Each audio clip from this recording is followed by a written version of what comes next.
The ancestor of the modern trumpet was a straight horn that could emit just a few notes. By the 15th century, they learned how to bend the horn, allowing for the use of crooks, or sections of bent tubing that changed the length of the instrument and the series of notes it produced. The invention of the valve in the mid-1800s finally allowed the trumpet to play in any key.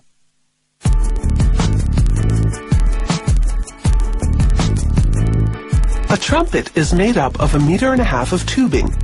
3 valves allow air to flow through additional tubing to alter the trumpet's pitch. Trumpets are made from sheets of metal, most often brass.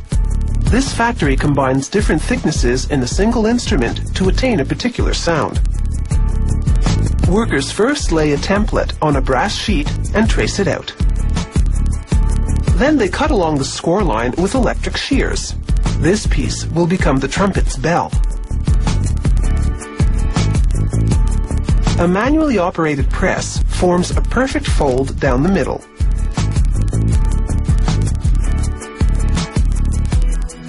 Then they notch the edges.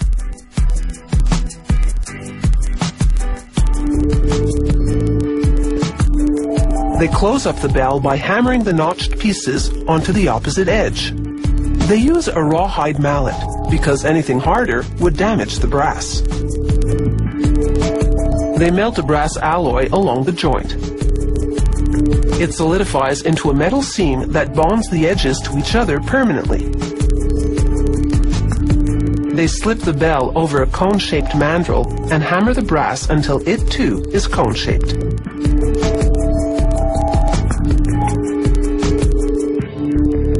Then the bell goes onto another mandrel mounted on a lathe. They push the brass against the mandrel to finalize the shape. Then they file the metal smooth. Now for the bell's rim, called the bead.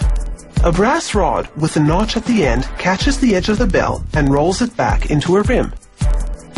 They use what's called a concave roller to round the rim's jagged edge.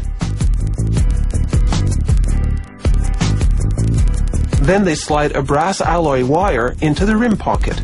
This makes the bell stronger and adds weight to the edge of the flare to project sound better. They roll the rim over even more to enclose the wire.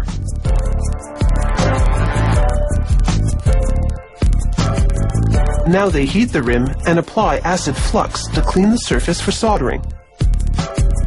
Lead or silver solder ensures the wire won't rattle when the bell vibrates.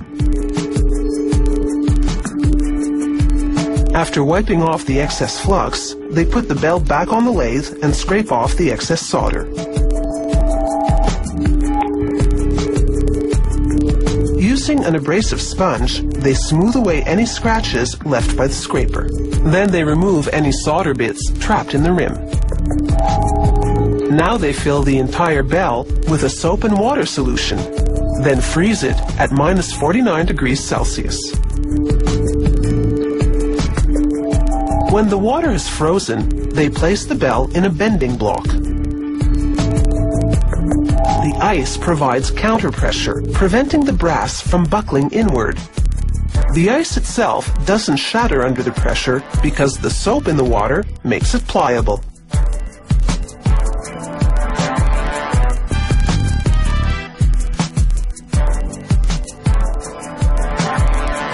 After checking the angle of the bend with a gauge, they let the bell defrost.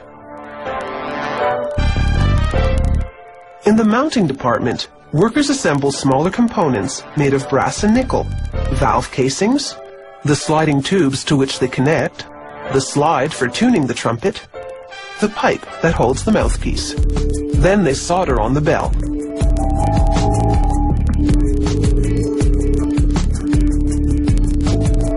They lubricate 3 pistons and install one in each valve casing. These slides have to fit loosely enough to move freely, but tightly enough to prevent air leaks. One slide has a finger ring for holding the trumpet. After polishing and lacquering the brass, they test the trumpet for sound quality. This is one company that likes to blow its own horn.